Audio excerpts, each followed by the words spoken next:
It's another hot day here in Chicagoland, and I want to give you an update on my peppers and tomatoes. I am having great luck so far this season. Let me show you.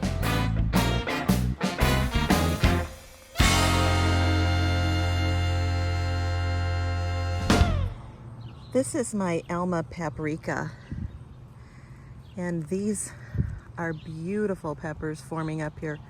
I'm quite excited to try my hand at making paprika for the first time.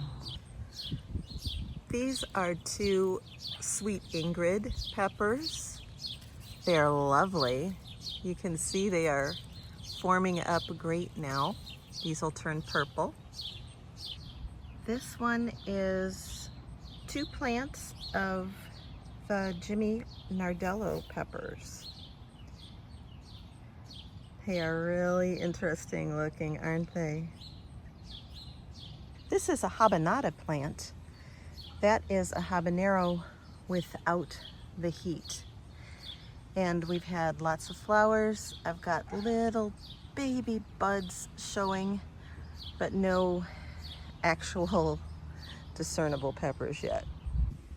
Now this is my Corona de Toro, the horn of the bull. And I bought this as a start from the nursery, and they're acting different than the Corona de Toros did last year. Last year they went from green to yellow to red. This year they're going straight from green to red. This is an Anaheim pepper, and the peppers are forming way down here on the bottom, and they're looking gorgeous. Right next to it, this is the ahi mango plant that Allie sent me. These are huge, and they don't look like your traditional ahi mango, although Allie said this is exactly what hers look like, and they turned red. So, pretty crazy. This is a beautiful plant. Lucid Gem. It's known for its citrusy quality to the flavor of the tomato, but look at that. Look at those gorgeous purple shoulders. And I've got multiple clusters on this plant already, and even more coming. This is my Tim's Taste of Paradise, and Tim's been a real diva. Just didn't even know that it was going to survive that first part of the season. It was such a tiny little plant, but just like last year, it has come into its own. It was my first one to fruit last year. It was so delicious. It's the only one of the 12 I'm doing this year that's repeat. Here's a little wall of 4 tomatoes on this side of the garden. The first one is the Resist-A-Mate pocketbook. This one was known as a traveling kind of tomato. People could take this in their pocket and just break off one of these little clusters and eat it without harming the rest of the tomato. So it made it good for snacking. Isn't that incredible? It's just gorgeous. Right next door is the Castelluto Genovese. This was the first one to form fruit on it. It's kind of got an accordion quality to the tomatoes. And there's just a lot of them in here on this plant. It's very, very happy. This is Mr. Tartar's German. It is a plant that is supposed to produce a few tomatoes, and they're supposed to be very, very large. So I'm anticipating maybe having to sling it if that's exactly what happens to those tomatoes on this plant. And next door is Britain's breakfast. This one is the one that they used for the full English breakfasts. And it was another one that was slower to start, but it has really picked up. And I've now got a lot of fruits forming on it in clusters. This bed has another 4 tomatoes. This is Dr. White Cheese Yellow. Just look at this plant. It is such a beast. It's crazy. And look at those tomatoes. Are those just amazing? I'll put my thumb here for a reference on size. I am excited about those. Over here is the Atomic Fusion.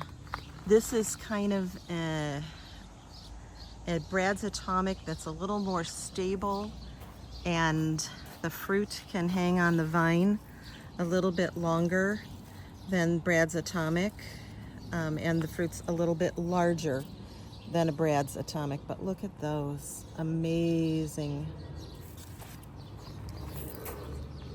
This is the Santiam Sunrise. It was another slower to get going plant, but it's very strong and healthy now. I just don't have a lot of fruit on it. But there is some coming, and there's a lot of flowers up on the very, very top. But that's the Santiam Sunrise. This one is the Berries Crazy Cherry. Now this is the one that gets the huge trusses of little ovally pear-shaped yellow tomatoes. And just look at those clusters of flowers. It's amazing. Down lower, we're starting to see the little fruits forming. This is going to be a producer. I hope that we love the flavor.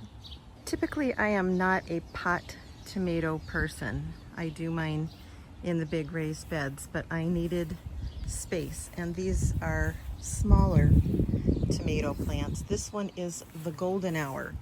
It's the new release from Wild Boar Farm, and it is so laden with fruit for it being, you know, I don't know, maybe 16 inches tall. Is that not just crazy? Very excited about that one. And the one in this pot is a mini Marzano. Same situation. This one isn't even 10 inches tall, and look at all of the tomatoes on this little plant. Just loaded with them. I'm very excited. Well, we have now had back-to-back storm events here in the Chicagoland area with very high winds, tornado warnings, you name it. So we bought some U-shaped brackets, drove them well down into the soil at the corner of the big tomatoes, and zip-tied, just for a little added insurance on those big toms. Guess what? I went out front and had a peek at the progress of my flowers, and my peony poppy bloomed. Stunner. Well, it's a short one this week. I think we might actually get some rain. They said yes, they said no, which is good because it is like 90 degrees right now. I have sweat so much down into my eyes and on the back of these sunglasses that I actually can't even see if I'm filming correctly or not. We'll see. Remember, sometimes the only thing we harvest is knowledge, and that's okay. Bye for now. We'll see you on the next one.